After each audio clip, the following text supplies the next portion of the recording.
Assalamualaikum warahmatullahi wabarakatuh.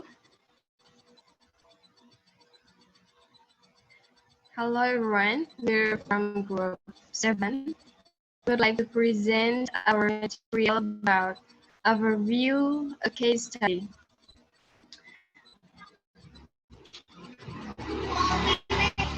Well, I would like to introduce our member. The first speaker is me, Utavia Indriati. The second is Rika Wafik Tanisa. The third is Sri Ayu Wulandari, and the last, Suci Febriani. There are 6 points that we are going to convey.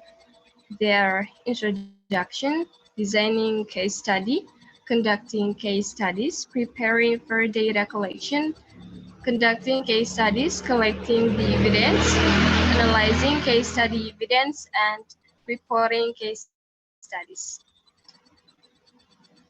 Well, the first material will be delivered by me, Utavia. First is introduction, and the first point is the case study as the research strategy.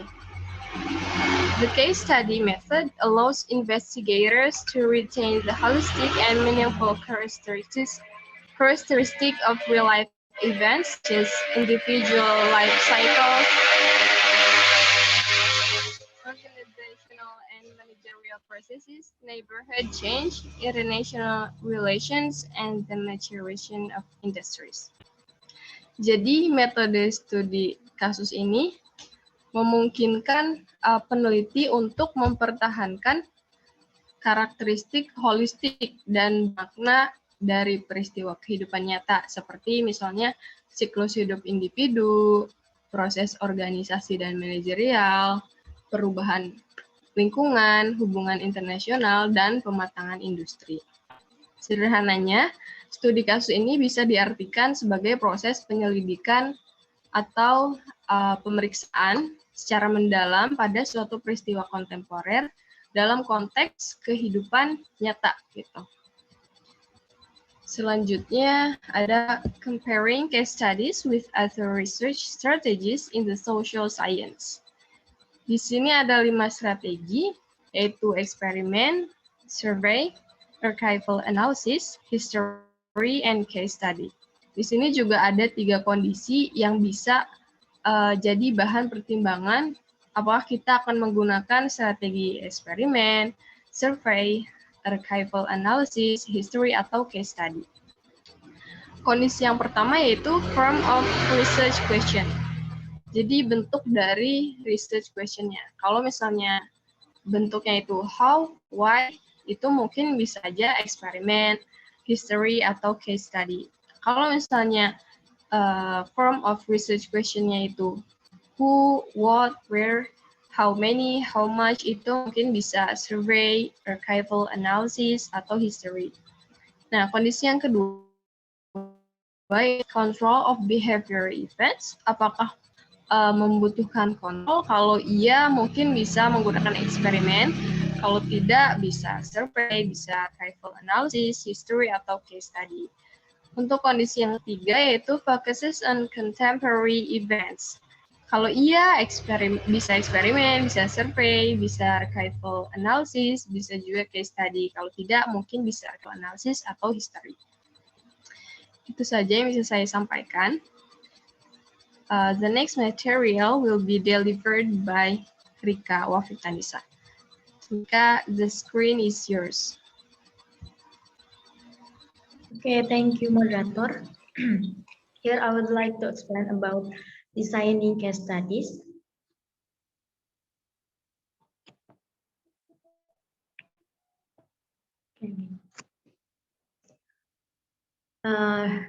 Poin yang kedua itu ada designing case studies. Terbagi dalam 3 poin. Nah, yang pertama itu ada general approach to designing case studies. The first one is definition of research design. A research design is a plan that guides the investigator in the process of collecting, analyzing, and interpreting observation. It is a logical model of a proof that allows the researcher to draw inferences concerning causal relation among the variable under investigation. Design of research dealing with a list for problem, what question to study, what data are relevant, what data to collect, and how to analyze the result. So the main purpose of the design is to help to avoid the situation in which the evidence does not address the initial research question. Jadi dalam hal ini desain penelitian berurusan dengan logical problem and not a logistical problem. Poin yang kedua itu ada component of research design. For case studies, 5 components of a research design are especially important. The first one is a study question. The form question in terms of who, what, where, and how, and why provides an important clue regarding the most relevant research strategy to be used. The case study strategy is most likely to be appropriate for how and why question. Next point is proposition. Study proposition as for the second component. Jadi setiap proposisi mengarahkan perhatian pada sesuatu yang harus ditelaah dalam ruang lingkup kajian. Misalnya untuk pertanyaan how and why, ini menangkap apa yang benar-benar ingin kita jawab dalam penelitian. Jadi pertanyaan tersebut tuh penelitian kita. Okay, next it's units of analysis. Unit of analysis, this third component is related to the fundamental problem of defining what case is a problem that has plagued many investigators at the outset of case studies. Nah, unit analisis itu satuan yang diteliti bisa berupa individu, kelompok, benda, atau suatu latar peristiwa sosial, misalnya aktivitas individu atau kelompok sebagai subjek penelitian. Lalu poin yang keempat itu ada the logic linking the data to the proposition, dan yang kelima itu ada the criteria for interpreting the findings. Linking data to proposition and criteria for interpreting the findings. Dalam buku Robert itu dikatakan komponen keempat dan kelima ini paling tidak berkembang dengan baik dalam studi kasus. Nah, these components first down to the data analysis steps in case study research and research design should lay a solid foundation for this analysis. Linking data to proposition dapat dilakukan dengan berbagai cara, tetapi tidak ada yang didefinisikan secara tepat. Lalu poin yang ketiga itu ada the role of theory in design work.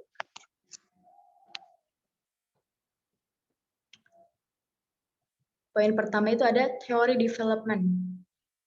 For a case studies, pengembangan teori sebagai bagian dari fase desain yang sangat penting.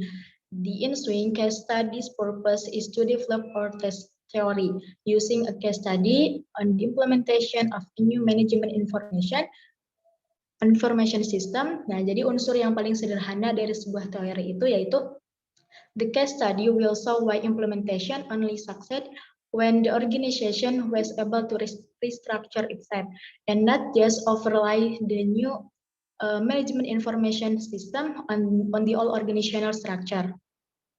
Yang kedua itu ada illustrative types of theories. There are 4 other types of theories for you to consider include the following: individual theories, group theories, organizational theories, and societal theories. Nah, yang ketiga itu ada generalizing from case study to theory. Teori yang dikembangkan dengan tepat juga merupakan tingkat di mana generalisasi hasil studi kasus akan terjadi. Secara grafis, tipe generalisasi ini ditunjukkan sebagai inferensi tingkat 2. Jadi ada tingkat level 1 dan level 2. Oke, next slide.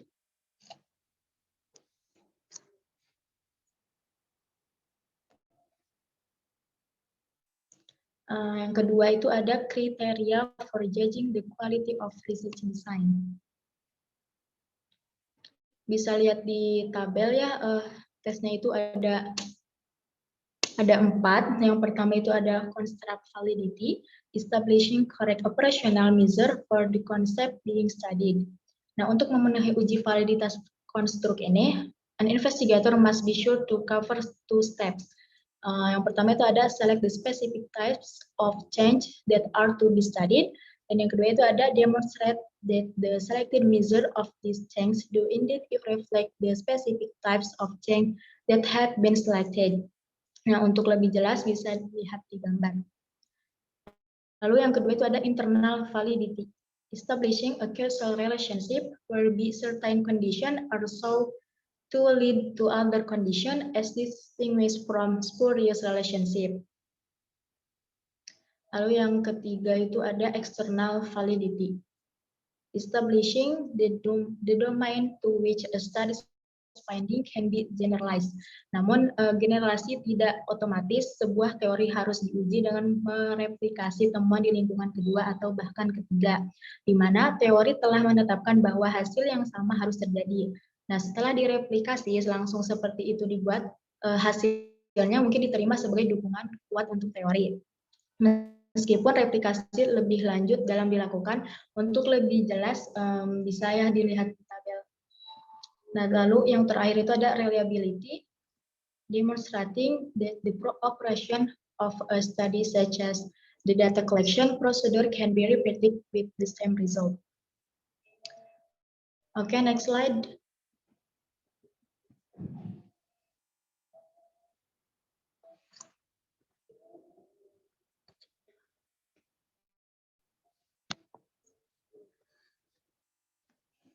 Yang ketiga itu ada case study design.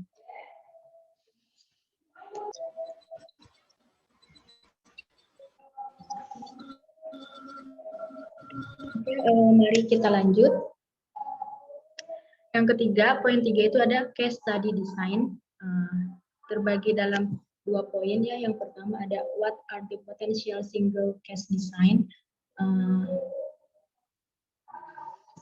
Now, the single case study is an appropriate design under several circumstances, and 5 rationale are given below. Nah, jadi ada 5 alasan ya untuk single case design itu. One rationale for a single case is when it represents the critical case in testing a well-formulated theory. A second rationale for a single case is when the case represents an extreme case or a unique case. Lalu, a third rationale for a single case is the representative or typical case. A fourth rationale for a single case study is the revelatory case. A fifth rationale for a single case study is the longitudinal case, studying the same single case at 2 or more different points in time. Nah, poin yang kedua itu ada what are the potential multiple case design. Multiple versus single case design di beberapa bidang, multiple case study telah dianggap sebagai metodologi yang berbeda dari single case studies. The logic underlying the use of multiple case studies is the same. Each case must be carefully selected so that it either predicts similar result, a literal replication, or predict contrasting result but for predictable reason. Nah, pendekatan replikasi untuk beberapa studi kasus diilustrasikan pada gambar berikut. Bisa dilihat.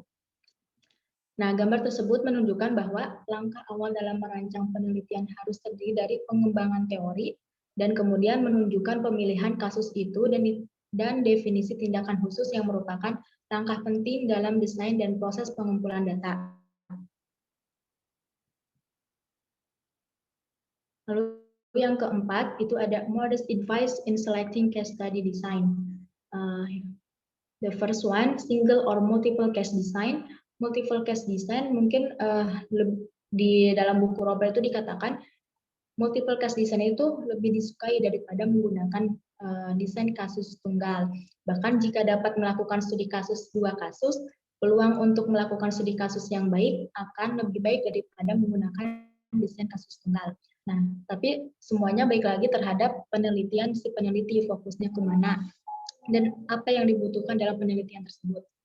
Lalu poin B itu ada closed design or flexible design. You should not think that a case study design cannot be modified by new information or discovery during data collection, such as revelation can be enormously important, leading to your altering or modifying your original design. Oke, mungkin dari saya segitu saja. Back to moderator. Terima kasih. Okay, thank you, Rika, for your explanation. And the next presenter is Sri Ayu Wulandari. So Sri Ayu, the screen is yours. Okay, thank you, moderator. I'm Sri Ayu Wulandari. I would like to explain about conducting case studies, preparing for data collection. Okay, the first one is the case study investigator desired skills. Basic list of commonly required skills is as follows. A good case study investigator should be able to ask good questions and interpret the answers.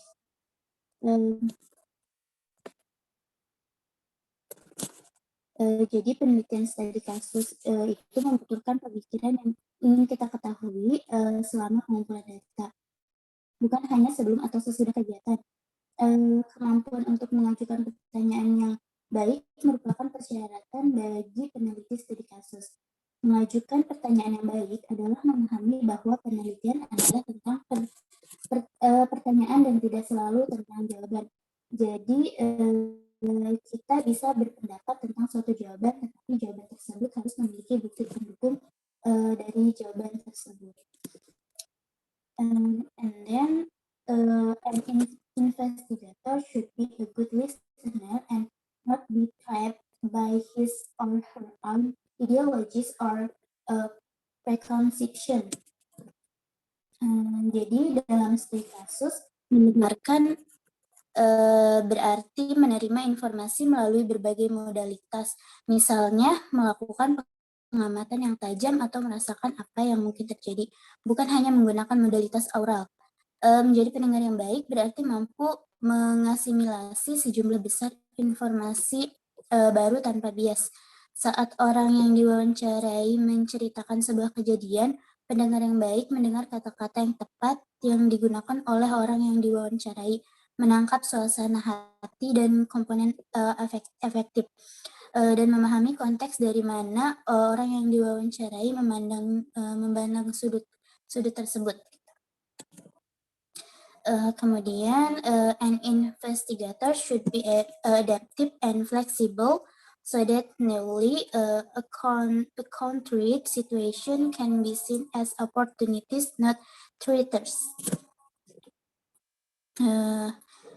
Jadi beberapa studi kasus pasti akan berakhir persis seperti yang sudah direncanakan. Kita harus membuat perubahan kecil mulai dari kebutuhan untuk mengejar petunjuk yang tidak terduga, mungkin berpotensi kecil, hingga kebutuhan untuk mengidentifikasi kasus baru untuk dipelajari yang mungkin akan berpotensi besar. Investigator yang terampil harus mengingat tujuan awal investigasi, tetapi kemudian harus bersedia untuk menyesuaikan prosedur atau rencana jika terjadi peristiwa yang tidak terduga. And then an investigator must have a firm grasp of the issue being studied, whether this is the theoretical or policy orientation, even if in an exploratory mode. Such a grasp reduces the relevant events and information to be showed the manageable preposition. Cara utama untuk tetap pada sasaran tentu saja adalah memahami tujuan penyelidikan studi kasus sejak awal. Setiap peneliti studi kasus harus memahami masalah teoritis atau kebijakan karena penilaian harus dibuat selama fase pengumpulan data. Tanpa pemahaman yang kuat tentang masalah tersebut, kita bisa kehilangan petunjuk penting atau petunjuk penting tersebut. Intinya adalah bahwa pengumpulan data studi kasus bukan hanya soal merekam data secara mekanis seperti dalam beberapa jenis penelitian lainnya. Kita harus dapat menafsirkan informasi saat dikumpulkan dan segera mengetahui. Misalnya jika beberapa sumber informasi bertentangan satu sama lain dan mengarah pada kebutuhan akan bukti tambahan seperti and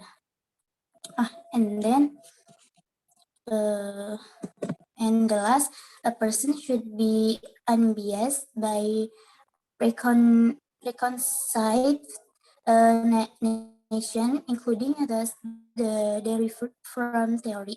Thus, a person should be sensitive and responsive to contradict theory evidence.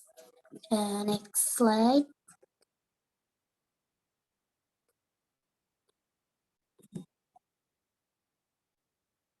Okay. Training and preparation for a specific case study. It often happens that a case study investigation must rely on multiple investigators for any of three reasons. First, a single case calls for intensive data collection at the same site, requiring a team of investigators. The second is a case study involves multiple cases with different persons being needed to cover each site or to rotate among the sites. And the third, a combination of the first two conditions, formal training and preparation, are essential preludes to actual data collection.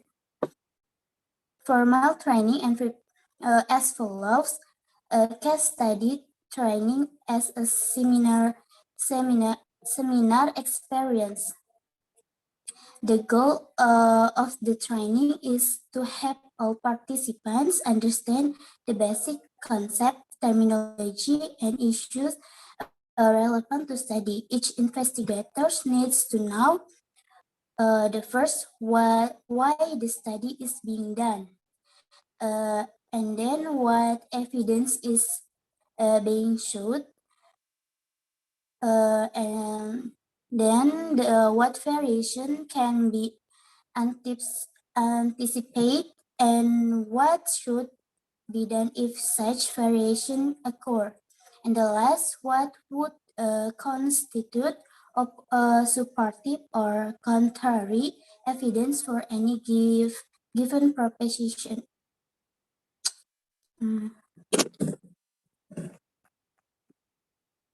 Next slide.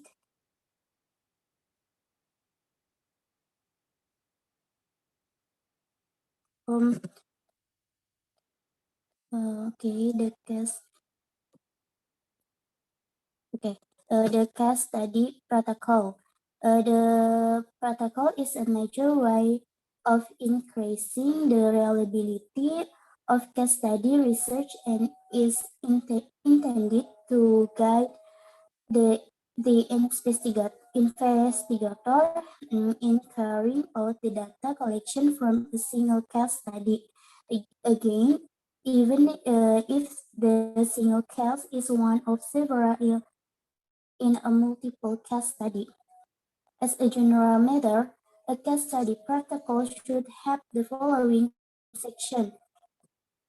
The first one, an overview of the case study project objectives and auspice, case study issues, and the relevant readings about the topic being investigated.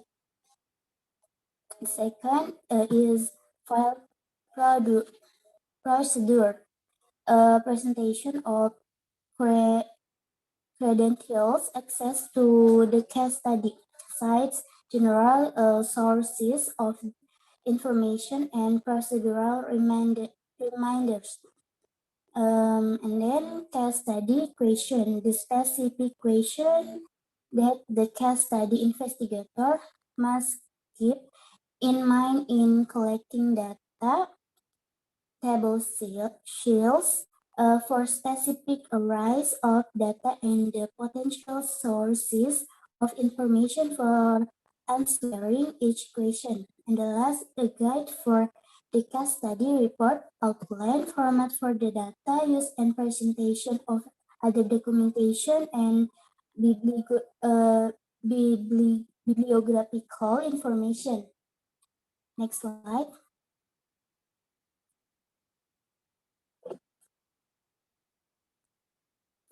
Screening case study nomination. The goal of the screening procedure is to be sure that you identify cases properly prior to formal data collection. Prior to collecting the screening data, we should have defined a set of operational criteria will be candidates will deemed qualified to serve as cases. Then we should select randomly from the qualified candidates, whether comprising all or only a subgroup of the original candidates. The next point is the pilot case study. The first one is selecting of pilot cases. Jadi secara umum, kenyamanan, akses, dan kedekatan geografis dapat menjadi kriteria utama untuk memilih kasus atau kasus percontohan. Ini akan memungkinkan hubungan yang kurang terstruktur dan lebih lama berkembang antara orang yang diwawancarai dan peneliti studi kasus daripada yang mungkin terjadi di lokasi studi kasus nyata. Situs percontohan kemudian dapat mengambil peran sebagai laboratorium bagi para peneliti, memungkinkan mereka untuk mengamati fenomena yang berbeda dari berbagai sudut atau mencoba pendekatan yang berbeda pada basis percobaan. Kemudian nature of the pilot inquiry. Jadi penyelidikan untuk kasus percontohan bisa jauh lebih luas dan kurang fokus daripada rencana pengumpulan data akhir. Selain itu, penyelidikan dapat mencakup masalah substantif dan metodologis. Studi percontohan dilakukan sebelum pemilihan teknologi khusus untuk pengumpulan data akhir dan sebelum diartikulasi akhir dari proposisi teoritis tadi. Dengan demikian memberikan wawasan yang cukup besar ke dalam isu-isu besar yang dipelajari. And the last, reports from the pilot cases. Laporan kasus percontohan terutama bernilai bagi para penyelidik dan perlu ditulis dengan jelas, bahkan jika dalam bentuk modul memorandum. Satu perbedaan antara laporan percontohan dan laporan studi kasus yang sebenarnya adalah bahwa laporan percontohan harus eksplisit tentang pelajaran yang dipetik untuk kedua desain penelitian dan prosedur lapangan. That's all from me. Back to moderator. Thank you.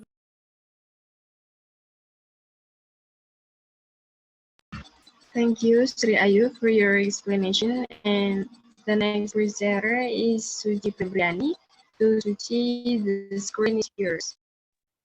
Okay, thank you to Otaf. And now I'd like to explain the next material about conducting case studies, collecting the evidence. There are 6 sources of the evidence. The first one is documentation. There are several variety of documents, letters, memoranda, and other communiques, agenda, announcements, and minutes of meetings, and other written reports of events. Administrative documents such as proposal, progress reports, and other internal records. And then formal studies or evaluations of the same site under study. And then the last one, newspaper clippings and other articles appearing in the mass media or in community newsletters. And then there are strengths and weaknesses of the documentations. The strengths are stable, can be reviewed repeatedly, unobtrusive, not created as a result of the case study. Exact contains exact names, references, and details of an event. And then the last one, broad coverage, long span of time, many events, and many settings. And the weaknesses are retrievability can be low, biases selectivity if collection is incomplete, reporting bias reflects unknown bias of author, and then the last one, access may be deliberately blocked. Okay, next slide. And then the second source of evidence is archival records. The example of archival records, the first one is service records, the number of clients served over a given period of time. And then the second one, organizational records, organizational charts and budgets over a period of time. And then maps and charts of the geographical characteristics or layouts of a place, list of names and other relevant items, survey data or census records or data previously collected about the site, and then personal records like diaries, calendars, and telephone listings. And there are strengths and weaknesses. The strengths are same as above for documentation, and the other one is precise and quantitative. And the weaknesses, same as above for documentation, and the other one, accessibility due to privacy reasons. Okay, next slide.